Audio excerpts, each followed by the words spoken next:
Hello, viewers. Welcome to Univerge, where we advocate against digital divide. Today's podcast will be titled "Should People in Facebook Be Separated According to Their Age?" I am Ate Stacy, and I will be one of your hosts for today. I am Ate Daniela and I will be one of your hosts today. Hi, my name is Ate Meryl, isang speaker at member ng Univerge. Hi, my name is Ate Francine, isang speaker at member ng Univerge. Hi, my name is Kuya Alison, isa akong member at speaker ng Univerge.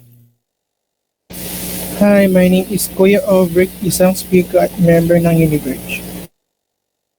So ngayon, mag-i-start tayo by asking the question, kamusta naman kayo? Okay lang. Okay lang. Okay lang naman po. So far, so Okay good. lang.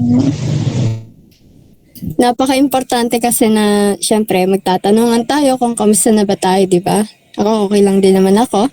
So, alam niyo ba yung phenomena na para bang hindi tayo makarelate sa mga matatanda pero at the same time hindi rin sila makarelate sa atin. Yes, sir. Yes.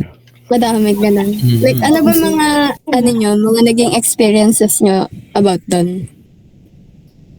Ang experience ko dyan is yung sa lola ko, masyado na siyang around 68 na kasi siya eh. Then, at some point, bigla-bigla na lang siya magsisend sa akin ng kung ano-anong chain mail na halimbawa, pag isend mo to sa pamilya mo para hindi ka malasin, ganun.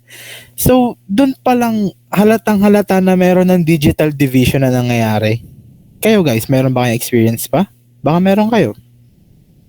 Same din. Naman, ay yung sa lola ko, yung ano ba yun, yung nagpapaturo siya sa akin kung paano mag-screenshot tsaka maglipat-lipat sa messenger, mga ganun. Oh. Sa may lola ko naman, parang naniniwala siya na yung kagaya ng example ni Allison, yung parang pag sinend mo to, may makukuha kang ganyan. Parang send siya ng send, so parang hindi niya muna inaalam yung ganun. So hindi nyo muna tinitignan ganun? Oo. Kung naman yung naranasan ko parang tawag dito? Alam niyo yung mga posts na parang nagsishared post sila ng mga related sa religion nila. Tapos syempre may mga comments na amen, amen. Sa atin parang joke, pero sa kanila seryoso yun. Di ba? Oo. So parang pag nakisabay ka, tapos parang nakita ka ng iba mong mga friends sa FB, sabihin, ano ba naman to, nagjo-joke na naman to eh, seryoso yung mga matatanda. Parang ganun. Diba? So, na-mention ni Allison yung digital division. Ano ba yung digital division? Para may idea rin yung mga manonood natin. For me kasi yung parang yung digital division, tinatawag natin digital divide, siya yung phenomena na nangyayari na naghahati sa mga digital natives and digital immigrants. Agaya ng mga lola natin and mga iba pa mga matatanda nating kasama sa bahay. Sila yung parang matatawag nating digital immigrants. Then tayo naman mga matatawag tayong digital natives. Yeah. Yes. Kasi, Ayun, guys. syempre, tama.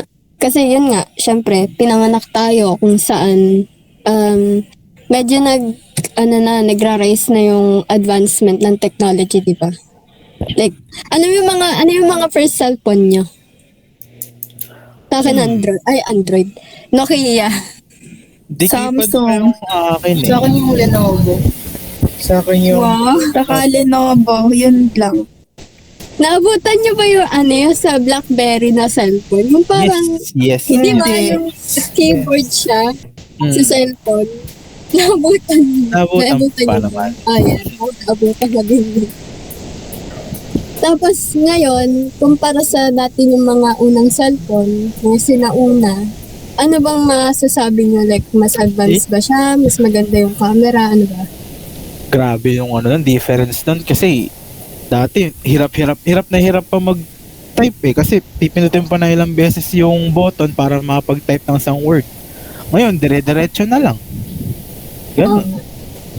Yung iba, Advance na siya kasi di kagaya dati. Nakikita natin yung mga kakausapin natin. Kumbaga ngayon parang more on virtual na talaga siya eh. Hindi kagaya dati tawag-tawag lang, text. Ngayon nakikita mo na yung gusto mong kausapin kahit sa malayo. ang sim. Tapos, alam niyo ba yung parang culture shock sa mga Di ba parang, for example, ako naabutan ko yung Nokia. Tapos nung una ko nakita yung kapatid ko na gumamit ng touchscreen, syempre ako mangha ako. Tapos na-culture shock ako, nakikita mo na pala yung mga kausap mo eh, di ba lang, hanggang text lang yan. Minsan di ka pa marunong hindi ka pa marunong mag-type kasi bata ka pa. Di ba? So, regarding ulit sa technology, nung pandemic ba, ano ba kayo, naka-modular o naka-online class? Online. Online. Module sa amin. Online. Oh, hindi kayo binibigyan ng parang modular? Hindi. Hindi. Eh? Pero may pagpipilian. If gusto mo modular ka lang. Tapos if online na lang. Same. Well, Kasi amin parang may inopen kayong, may bibigay sa inyong account, tas doon na kayo magpapasa ng activities nyo, tas doon rin kayo ng tawag dito na online class nyo. ay, sa amin may tawag dito, like, online class kami, pero at the same time, may module. So, habang nagkaklase kayo, kailangan nagsusulat, tapos ipapasa niyo sa school. Ay, hindi naman ganun. Intindi nga. Apparently daw kasi, yung ibang estudyante sa amin, sa dati naming school, wala nga daw stable internet, tsaka tawag doon, walang cellphone na medyo advanced na, tawag doon, di naglalag pag gumagamit ng Zoom, diba? Like, ang ganda din na yung ibang school, binibigyan ng option. Yes. Kasi sa amin talaga sabay eh. Hirap no. So, ayun nga. How about nung like, may times ba na parang nung mga magulang nyo, kanyari lalapit sa inyo, na, paano gagawin to, ganyan. Tapos, Nakailang beses na. Oo. ulit-ulit ka, hindi pa din nila nag-gets, di ba? Parang nakaka-frustrate yun. Lalo na pagdating sa pag-picture-picture na ko. Oo. Naku po, tayo pa dyan.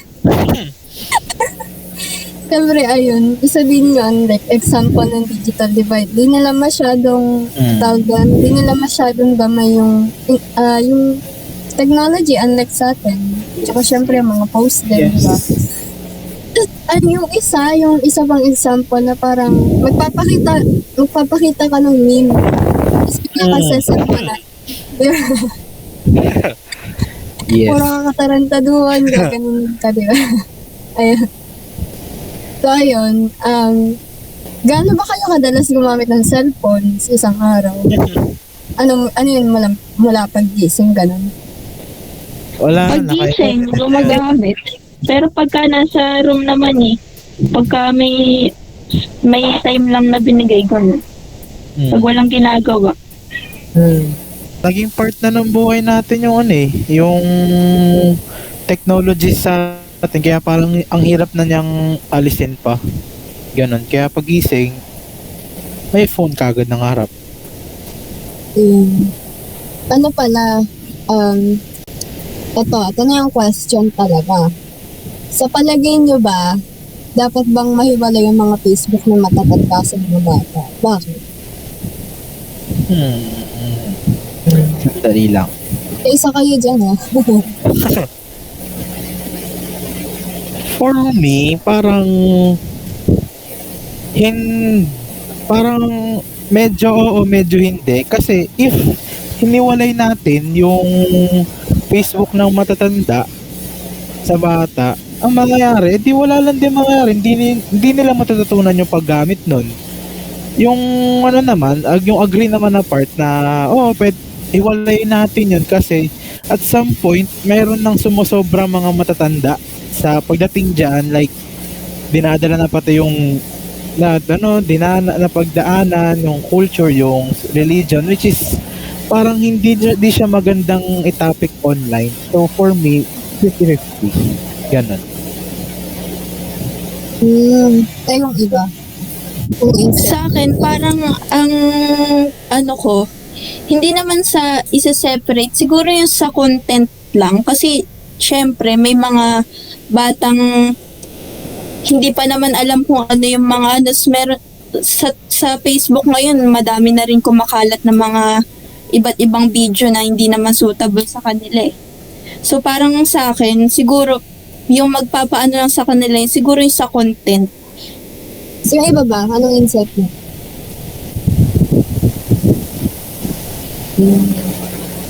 Sa akin naman, oo. Kasi may mga, di ba may mga umuusong ngayon, tapos baka hindi nila maintindihan. Paano hindi maintindihan? Baka kasi mamaya masamain nila yung mga uso ngayon. Yeah, true yan. Isa pa yan, di ba? Yes. Kunyari, yung video ni... Alam niyo kasi pura Lucabega. Yes, pura Yung yung nasa Rena something, pa-flash ko sa screen. Basta yun. Parang tawag dito, sa atin, to be honest, medyo sensitive siguro. Nung una natawa ako, although kahit Catholic naman, natawa ako. Pero nung na-realize ko din na, masyadong problematic to kasi hindi naman to parang same humor ng mga matatanda. Diba? True. Pag nakita nila yan, automatic blasphemy talaga. Kasi, syempre, sa panahon nila, Religion napaka-importante. Yeah, religion kasi yun. So, sa atin, medyo nakakatawa pero offensive pa rin. Pero syempre, sa mga matatanda, wala talaga nakakatawa din. So, for me, in terms of contents talaga, kailangan hiwalay. Diba? Ikaw, Ate Stacy, ano bang insight mo? Actually, I agree din dun sa sinabi ni Francine. Kasi, di ba, mahilig yung mga Gen Z ngayon na mag-post yung mga post ba, kumbaga. Tapos, syempre kasi, para sa atin, like, joke lang yun. Pero, kapag kasi nakita yun ng mga matatandaan siya, parang, nililiteral nila.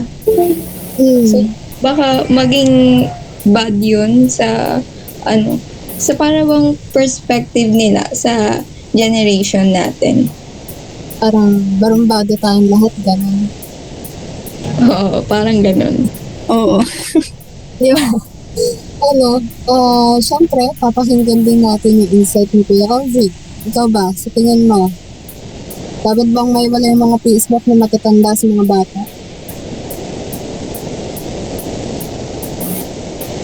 Siguro yung content din nila para ito yung maintindihan yung mga matanda na yung mga animation sa Facebook na or video na maghiwalay doon sa mga matanda at saka pang bata. Kasi baka isipin ng mga matatanda na yung mga alam mo yung mga yung mga kalokohan sa mga pinapost sa mga YouTube, baka ito yung mga dahilan kaya ganun mga bata na ginagaya nila.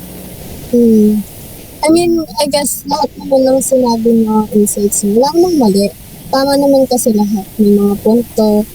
Pero kasi, like, isipin mo, bakit ba natin sila kailangan i-separate? Diba? Kasi more on, values, morals, tama ba? Like, Yes. Iba yung kinalakihan, ilang nakakatawa yung hindi. Ano yung disrespect, ano yung respect. Parang ganun. Yes. Pero like, hindi ba siya parang example ng digital divide kasi parang hindi sila parang hindi sila nag-keep up sa trend ng nangyayari sa mundo. So, hindi nila naintindihan. Di ba parang example din siya ng digital divide? Oo. Yes. True.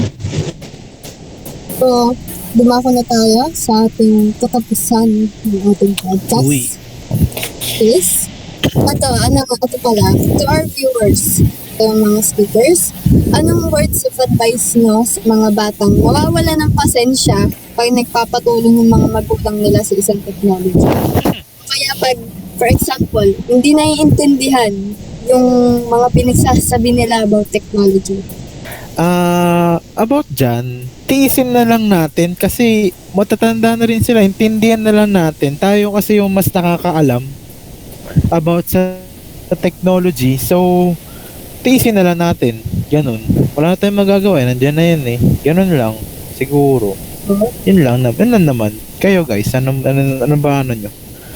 Agree din kasi kung baligtad naman yung sitwasyon, sabihin natin tayo matanda. Ganun din naman, hingi rin tayong tulong sa mas nakakaalam, mas bata sa atin eh.